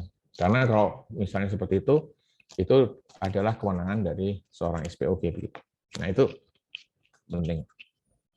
Ya, nah ini adalah indikasi medisnya harus sesuai dan bekerja sesuai dengan standar dan jujur dengan berbagai macam masalah bisa didiagnostik ya. Ini masalahnya bisa salah diagnostik, maka kita melakukan informed consent pada pasien. Kita katakan pada pasien, Bu, Bapak, Ibu, saya Dokter A, saya akan melakukan pemeriksaan USG. Dengan akurasi saya, oke, SPG ngomongnya 80, mungkin saya cuma 60 ya. Gitu. 60% akurasinya untuk melihat kelainan bawaan, 40% saya bisa salah. Ya, selama saya periksa, Bapak Ibu boleh bertanya. Gitu. Kemudian semua hasilan adalah ditulis, tercatat dalam medical record, ya, dan ada laporannya. Jadi hasilnya diketik, kemudian dokter cap, kemudian tanda tangan, maka dokter sangat profesional ya, dan alatnya sudah dikalibrasi serta keandalannya baik. Jadi tadi ada pertanyaan tentang berapa kalibrasi. Itu di masing-masing dok, masing-masing alat itu mempunyai aturan tersendiri ya di YAMED dok ya, di YAMED itu untuk alat itu ada sendiri dok. Jadi nanti dokter bisa tanya di rumah sakit ya dok. Umumnya rumah sakit yang mengikuti akreditasi itu akan ditanya ya tentang kalibrasi dan keandalan alat ini. Sedangkan untuk pemeriksa itu apakah kompeten atau tidak gitu. Tadi yang seperti saya katakan, misalnya seorang bidan itu pasti udah nggak kompeten, nggak boleh. Ya, beliau bisa membeli alat, dia bisa melakukan karena melihat dokternya melakukan berkali-kali, tapi dia tidak mempunyai kompetensi dan kewenangan untuk menjawab, menuliskan suatu hasil pemeriksaan yang tentunya adalah apalagi ditarik bayaran. Tentu ini adalah suatu berat ya dok. Artinya orang yang tidak kompeten melakukan suatu pemeriksaan kemudian dibayar jasanya padahal dia tidak berhak atas hal itu ya. Dan tidak ada tercantum di dalam kurikulum bidan itu adalah boleh USG. Di dalam perkumpulan dunia bidan itu ada dok bahwa itu dikatakan opsional, artinya setiap negara mempunyai aturan yang berbeda untuk itu. Nah, kemudian yang sering terjadi masalah itu adalah masalah diagnostik ya, kesalahan akurasi USG dan adanya CTG. Ya. Maka dalam perjenjangan kompetensi dan sistem rujukan itu bidan harus menuju USG, tidak boleh melakukan pemeriksaan sendiri. Dokter umum adalah melakukan USG dasar terbatas. Artinya tadi dokter ada yang bertanya, dok, bagaimana pelatihan USG dasar? Tidak untuk dokter, dok. USG dasar itu hanya untuk calon dokter spesialis atau PPDS ya. Sedangkan untuk SPOG adalah dasar madya serta lanjut begitu. Nah, area kompetensi ini adalah profesional yang luhur, mawas diri, pengembangan diri, komunikasi efektif, pengelolaan informasi, landasan ilmu kedokteran, landasan ilmiah ilmu kedokteran, keterampilan klinis dan pengelolaan masalah kesehatan. Nah, di dalam kewenangan dokter ini dok, untuk pemeriksaan USG per abdominal itu adalah level 3 dok ya. Jadi di bawah supervisi ya. Ini 4A itu boleh dok ya untuk screening ya, untuk screening. Jadi nah ini adalah gambar dari layanan primer, PPDS, SPOG dan terakhir adalah di Pokja. Nah, kapan dikatakan pemeriksa USG itu kompeten? Bila telah mengikuti pendidikan pelatihan USG secara formal. Formal artinya diumumkan, lembaga yang memberikan itu resmi, ya untuk memperoleh sertifikat kompetensi dan memperoleh akreditasi. Dan selalu aktif mengikuti pendidikan USG, dan ada sertifikasi pemeriksaan USG. Ya terbatas, ya dasar terbatas, dasar madya dan lanjut. Nah ini sistem rujukan sangat berkaitan dengan aspek medikal. Nah, apa sih minimum requirement-nya adalah prasyaratnya supervisi dalam 1 bulan, kemudian 2 bulan adalah mencari pengalaman dan mencari gambar 200 dok. Gambar 200 dikirim ke kita, kemudian setelah itu kita verifikasi. Ya, kemudian adalah continuing education dan self assessment. Ini ada beberapa banyak nih perilaku profesional yang bisa dibaca nih, ya. Ini adalah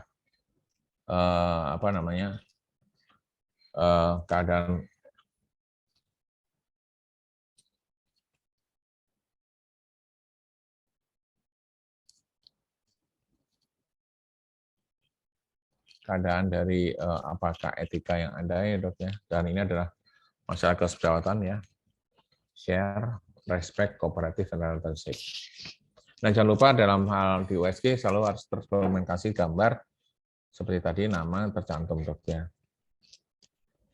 Gambar USG sebaiknya dibuat sebaik mungkin dan sejelas mungkin. Nah dasar pemeriksaan USG adalah dengan print out atau printan kertas thermal. Dan saya sarankan pakai kertas thermal dok, jangan pakai foto polaroid karena mahal dok ya.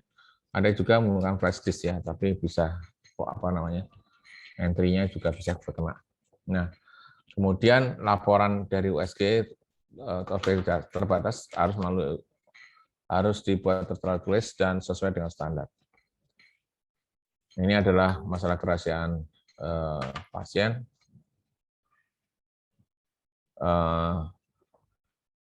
ini adalah gambaran dari medical legal challenge. Jadi ada USG yang dikeluhkan adalah meliputi obstetrik 74%. Sedangkan yang nomor 2 adalah masalah ginekologi, ya, kemudian lain-lain gitu. Nah, ini adalah 4 aspek etika dasar, yaitu beneficent, non-efficient, autonomy, justice, ya, pada fetus as a patient. Nah,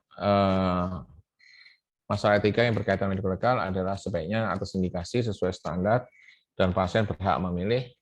Kemudian kelengkapan dari ini harus penting, ya. Kemudian etika dari profesional dalam perawatan, kesehatan, dan paham aspek medical legal.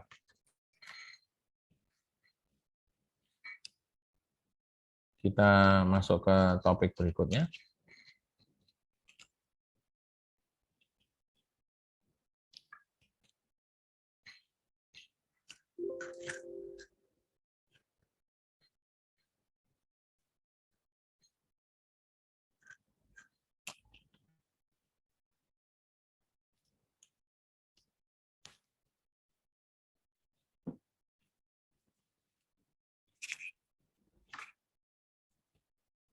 Oh, ini bukan USG, ya.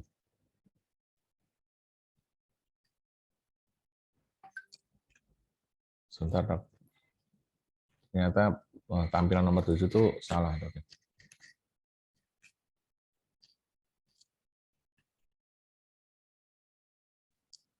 Ini hasil pemeriksaan. Jadi, dokter sebaiknya kalau sudah ngikut ini, dokter harus melatih diri dan mencari USG untuk laporannya, Dok. Dan dikumpulkan oleh pemeriksa yang dalam ini saya. Kemudian beberapa keterangan tentang keadaan yang kita akan cantumkan, portofolio. Nah, ini adalah obstetrik dasar untuk dokter umum, ya, sebanyak 6 item, ya. Kemudian ini adalah beberapa keadaan, dan ini adalah tujuan dari buku KIA, yaitu adalah screening oleh teman-teman saya semua untuk melihat manakah yang berbahaya. Ya, jadi rujukan tertinggi termasuk diantaranya adalah uji diagnostik. Nah, ini pemeriksaan trimester pertama, ya, dokter bisa lihat. Muncul, Dok. Hah? Oh, serius? Oh iya. Iya, dokter, belum muncul, dokter. Oh, astagfirullahaladzim. Ini, Dok, ya, baru ini tadi ini ya, baru, Dok, ya. Ini adalah perjanjian kami dengan Kemenkes, Dok, ya. 6 untuk pengukuran. Ini udah kelihatan, Dok? Dokter? Sudah kelihatan belum, Dok? Halo? Sudah, Dok, sudah terlihat. Sekarang sudah Ya, muncul. jadi ini nanti Dok, apa yang ditentukan oleh Kemenkes oleh kita dalam hal hubungannya dengan penapisan, ya. Dan ini adalah pada keadaan abnormal, ya. Ini adalah yang mesti kita Sudah terlihat, Dok? sudah ya, Dok. Oke. Ini adalah yang akan setidaknya yang harus dilaporkan oleh teman-teman sejawat. Dan bila menemukan suatu masalah, maka harus dilakukan konfirmasi, Dok, ke rumah sakit yang rujukannya lebih tinggi. Dan ini adalah, nah ini nanti saya harap, Dok, nanti pada waktu kita akan ketemu lagi minggu depan, Dok, ya. Kita di pelatihan hands on, ya, betul ya, Dok, ya? Hands on. Halo? Dokter Kesti. Dok? Iya, Dok, nanti ada pelatihannya lagi ya, Dok, secara offline di Ya, Kabupaten offline. Belu. Iya, betul. Nanti kita akan adakan pelatihan secara offline. Jadi kita nanti ada praktek juga, Dok. Kita cari pasien, kemudian kita kerjakan pasien, kemudian nanti teman-teman kita akan adakan semacam sesi video, bagaimana cara mengerjakannya. Kemudian nanti harus sudah bisa membuat ini, Dok. laporan. Yang penting laporan. Tadi Dokter Dewa tadi betul. Tadi Dokter Dewa sudah menyampaikan beberapa pokok-pokok yang mesti dikerjakan. Nah, ini nanti gambarannya seperti ini, Dok. Tinggal dilingkar-lingkari, kemudian taksirannya tanggal itu nanti kita tahu, Dok. Nah, ini trimester kedua, ketiga seperti ini, Dok. Ini template-nya, Dok. Template-nya, ya, Dok ya. Kemudian ini adalah CRL, Dokter bisa lihat pengukurannya. Ya, nanti targetnya kalau nggak salah di Kabupaten Belu dan 2 tempat, Dok ya, Dokter Kesi ya. 2 tempat kita minta disediakan juga pasien trimester pertama dan trimester kedua dan ketiga. Jadi 2 kondisi nanti teman-teman berlatih di situ ya. Tentunya kami periksa dulu, Dok. Kami yang sudah kompeten melakukan pemeriksaan dulu, melakukan hasil pemeriksaan USG-nya, kita tulis, kemudian kita berikan pada waktu sama pasien saat teman-teman sudah melakukan USG. Jadi jangan sampai pasiennya merasa terzolimi karena menjadi ini jadi percobaan, itu enggak. Jangan sampai seperti itu. Ini adalah USG trimester ketiga dan ini ada di buku ya, Dok ya. Buku sehingga nantinya. Nah, ini adalah USG adalah alat bantu diagnostik ya. Ya. Kemudian bisa mendeteksi kemungkinan adanya kelainan. Dan USG hanya menilai saat ini ya, tidak melihat ke depan ya, hanya saat ini.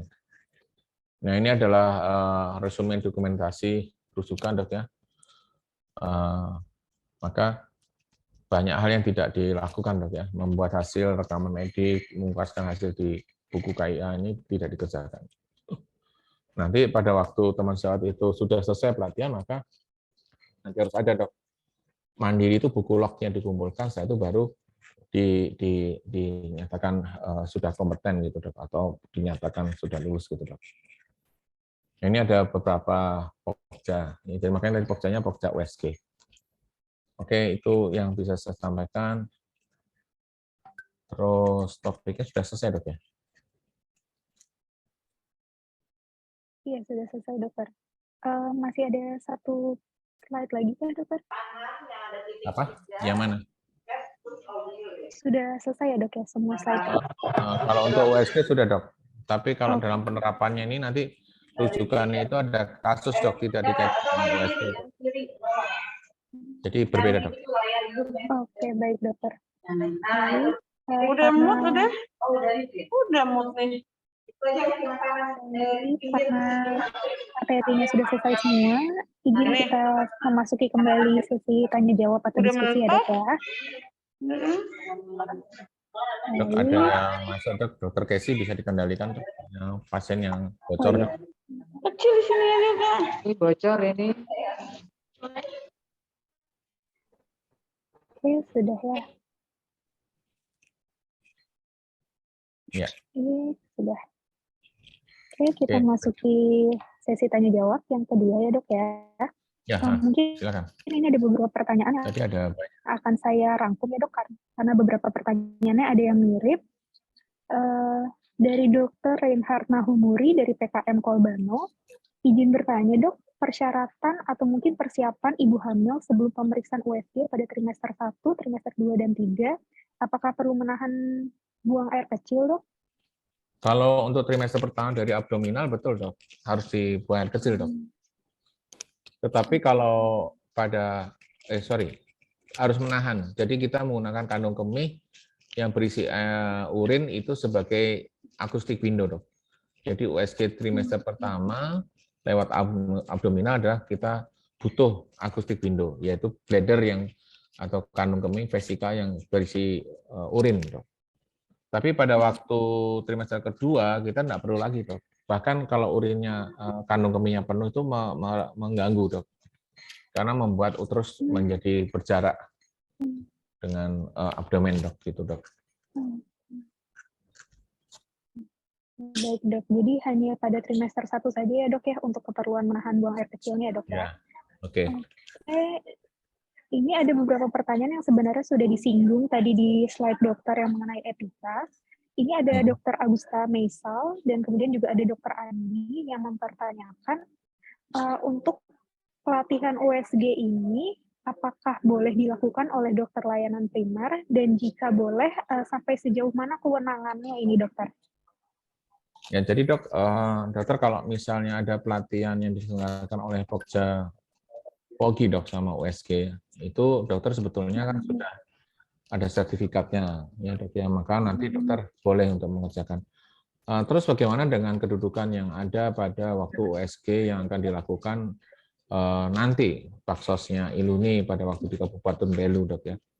Itu sebetulnya dok, kalau dari sisi legal sebetulnya tidak memenuhi syarat dari pelatihan yang standar. Jadi biasanya kita tidak memberikan kompetensi, tetapi kita memberikan telah datang atau hadir di dalam suatu pelatihan gitu dok. Tapi secara klinis, secara pelayanan dokter bisa melakukan screening dok. Jadi yang dokter lakukan adalah pada waktu dokter menemukan kelainan, maka dokter mengirim kepada SPOG yang ada petugas di sana untuk melakukan konfirmasi dok gitu. Jadi kan sebetulnya lebih penting ke pelayanan dok, bukan ke legalitas. Itu kan semata-mata bila ada masalah. Jadi kalau dokter misalnya dokter nih udah diomongin bahwa ternyata dokter ada pemeriksaan yang salah gitu dan sudah dikonfirmasi bahwa itu tidak sesuai gitu, maka kan kita tidak bisa menyalahkan dokter kalau dokter sudah mengalami pelatihan yang sudah sepatutnya, masih sebagai manusia tetap aja masih bisa ada sesuatu yang luput tuh, biasa dok. Manusia kan tidak bisa 100%. Nah, maka kita secara profesi harus menyatakan bahwa itu adalah bisa saja akurasinya di level teman-teman dokter yang tidak melakukan megang USG obstetri sehari-hari, angka keakurasiannya lebih rendah dibandingkan USG yang dikerjakan oleh seorang SPOG yang merupakan kerjaan sehari-hari gitu kan, beda. Gitu dong. Tapi kalau kewenangan apa ketentuan ini biasanya kalau tidak mengikuti dari jalur yang ada tidak dianggap sebagai perlimpahan kewenangan dok. Begitu dok. Oke, baik. Semoga Dokter Augusta dan Dokter Andi sudah terjawab ya pertanyaannya.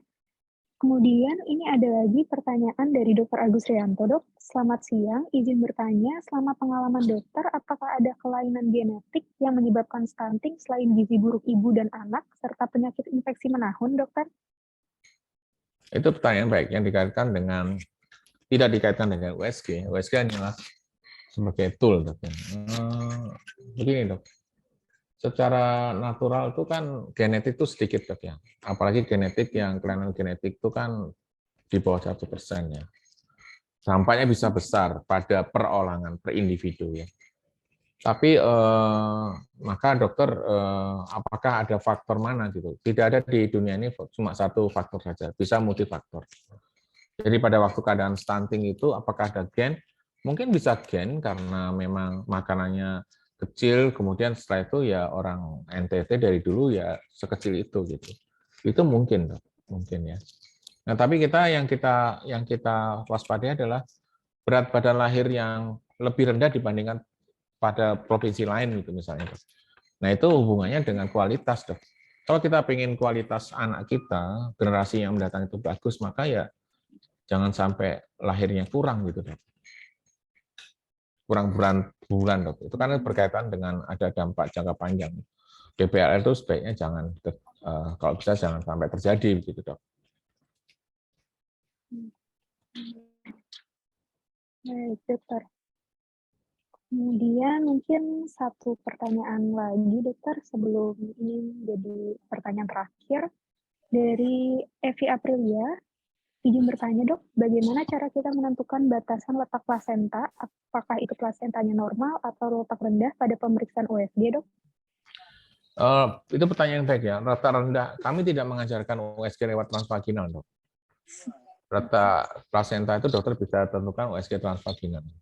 Tapi kalau dokter bisa dengan akustik window, jadi dengan kandung kemih terisi, dokter bisa USG ya. Yang paling sulit adalah menentukan letak batasan pada plasenta korpus belakang, dok. Plasentanya letaknya di korpus belakang, maka itu sulit, ya, karena akan tertutup oleh badan bayi pada waktu abdominal. Maka yang paling tepat adalah USG transvaginal.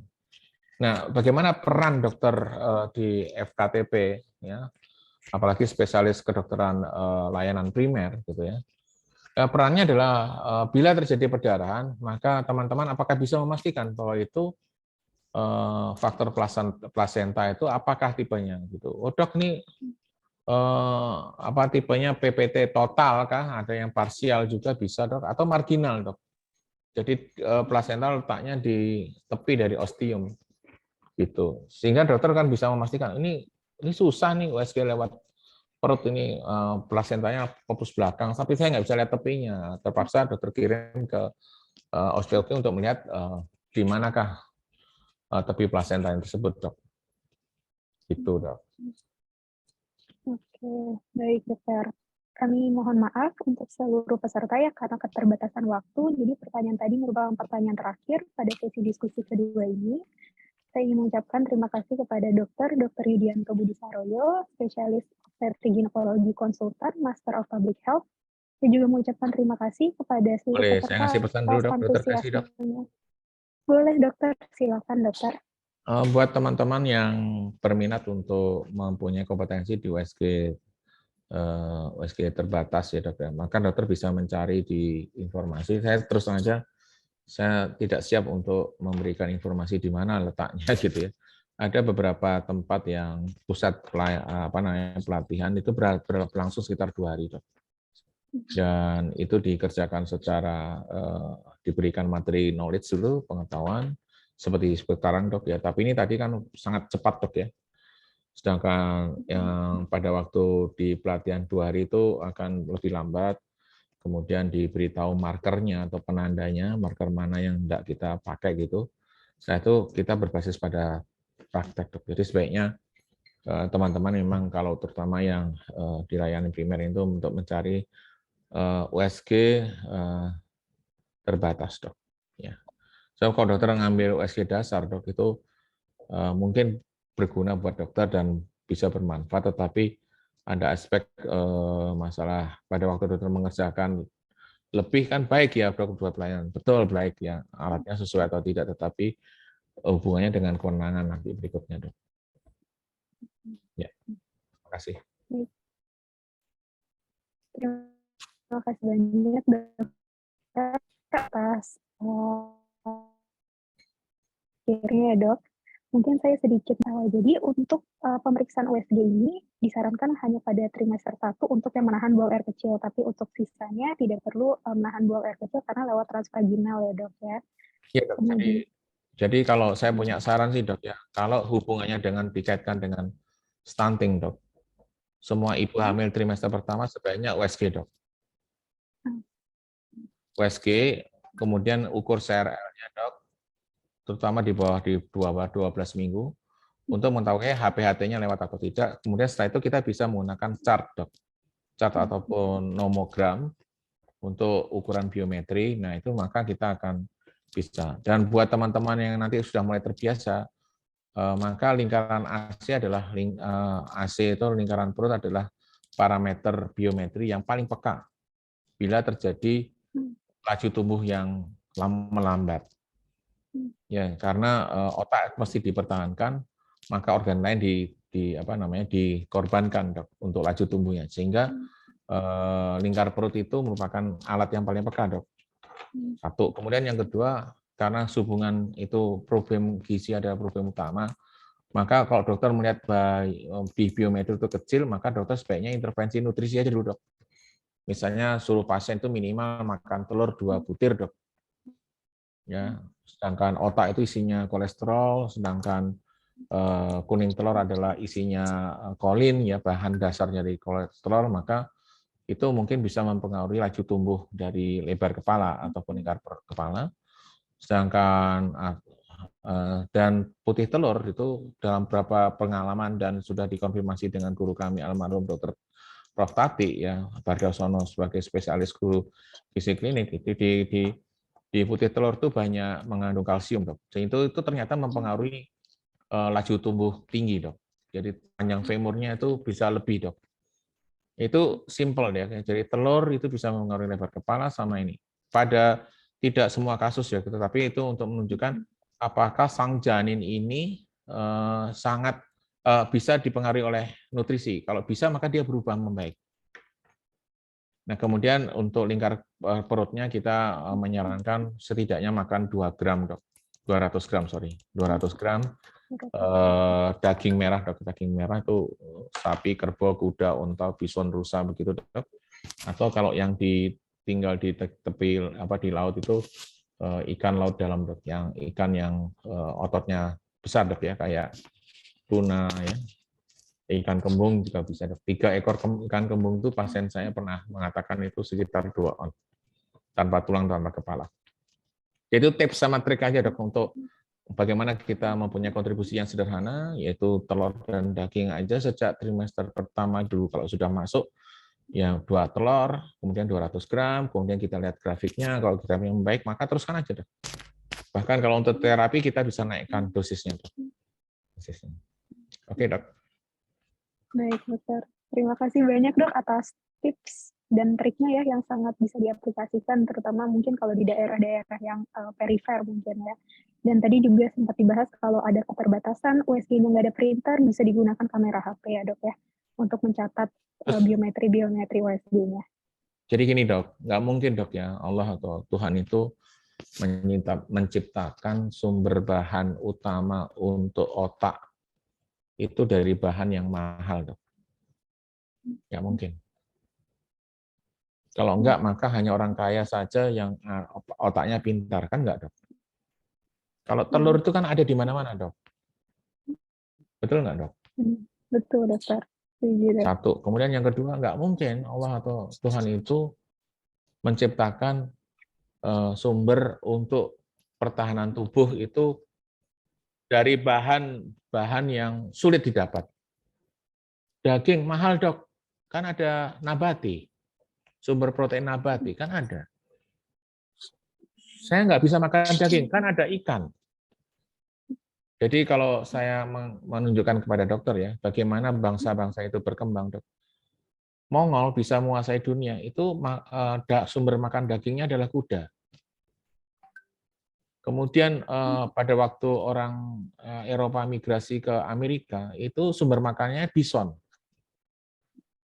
Timur Tengah itu makanannya kambing.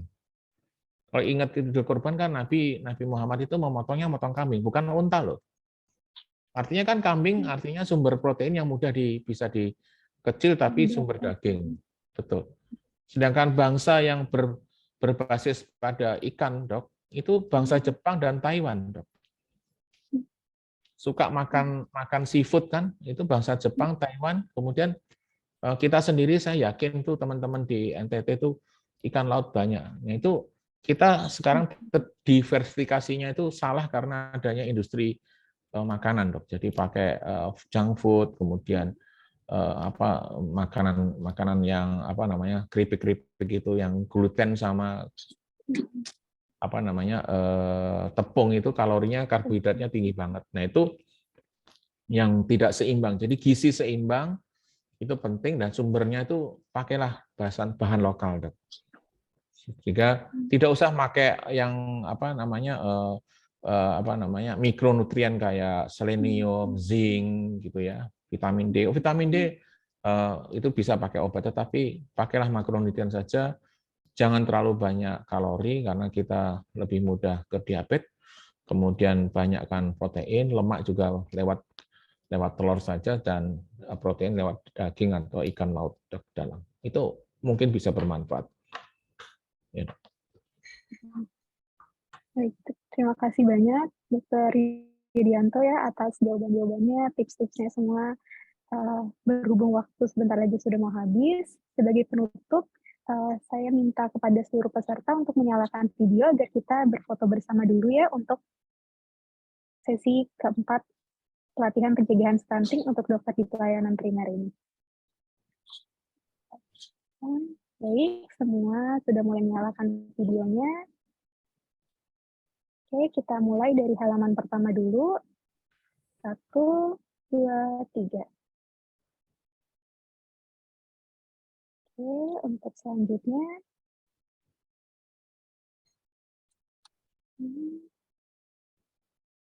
Oke, ayo para peserta dinyalakan videonya. 1, 2, 3.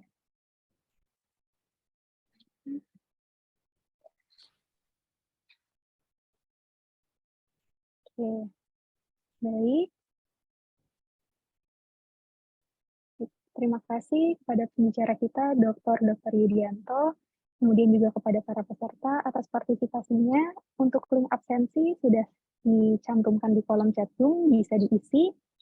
Dan saya ingatkan kembali untuk acara besok adalah acara terakhir, akan dimulai pada pukul 13 WIB atau 14 WITA. Baik, izinkan saya untuk menutup acara hari ini. Terima kasih. Terima kasih Dr. Kasih, terima kasih. Mohon izin live. Terima kasih. Assalamualaikum Terima warahmatullahi wabarakatuh. kasih, Dokter. Ya, selamat sore. Terima kasih, Dok. Selamat sore, terima kasih.